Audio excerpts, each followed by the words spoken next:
നാട്ടിലായിരുന്നെങ്കിൽ ഇപ്പൊ ഒരു സിനിമ നടനാ വേണ്ടിയിരുന്നു. ഞാൻ നാടകമൊക്കെ കളിച്ചു നടന്ന ഒരാളായിരുന്നു.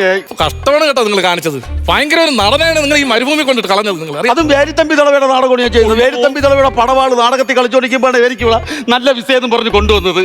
അതിൽ ഞാൻ വന്ന് നാട്ടുകാരെ മുമ്പ് ചെന്ന് പറയും, இந்த வேலித்தொழிம்பு பட்டு ஃப்ரீஸ்திரையில் எந்த വാളാലെടുത്ത് அந்த വേലിത്തമ്പി തളവേ. ഇത് ആരാണ് ഈ വിസ എടുത്ത് തന്ന ആരാണ്? അവിടെ നിന്ന് എനിക്ക് പൈസ അയച്ചു തന്ന ആള്? കരയോഗ കമ്മിറ്റിക്കാരും പിന്നെ നമ്മളെ നാട്ടുകാരും. ആ ഈ പടവാൾ അവിടെ ഇരുന്നാ പടവാള് മുറിയണം. ഞാൻ വേറെ കാര്യം പറയട്ടെ, ഈ നാട് ശരിയല്ലെന്ന്. എന്ത് നമ്മൾ വൈകുന്നേരം പണിയെ കഴിഞ്ഞ് നമുക്കൊന്ന് മുറുക്കാൻ വേണ്ടി ഒരു പെട്ടിക്കടയില്ല, ഒരു കാലിച്ചായ കുടിക്കാൻ ഒരു കടയില്ലെന്ന് ഇവിടെ. എന്തിനേറെ പറയുന്നത്, നമ്മളെ ക്ഷേമം അന്വേഷിക്കാൻ വേണ്ടി ഒരു പഞ്ചായത്ത് മെമ്പർ പോലും ഇവിടെ ഇല്ലെന്ന്. എടാ, അത് പഞ്ചായത്ത് മെമ്പർ ഇല്ലാത്ത കാര്യം എന്താണെന്ന് അറിയുമോ? പഞ്ചായത്ത് മെമ്പർ ഉണ്ടെങ്കിൽ ഇവിടെ വാർഡ് വേണം. ഇവിടെ വാർഡ് തിരിക്കാൻ പറ്റുമോ? നമ്മൾ വാർഡായിട്ട് ഓരോ കുറ്റികൾ അടിച്ചു വെക്കുമ്പോഴും മണ്ണിൽ ഒന്ന് മൂടുമ്പിച്ച വാർഡ് അറിയാൻ പറ്റൂല. അല്ലേ വിജയണ്ണ? എന്നെ പറഞ്ഞാ മതി. അന്ന് ആ പൈസ മേടിച്ചിട്ട് പെരുമ്പാവൂർ കൊണ്ട് ഇറക്കിയിട്ട് മുങ്ങിയാ മതിയായിരുന്നു.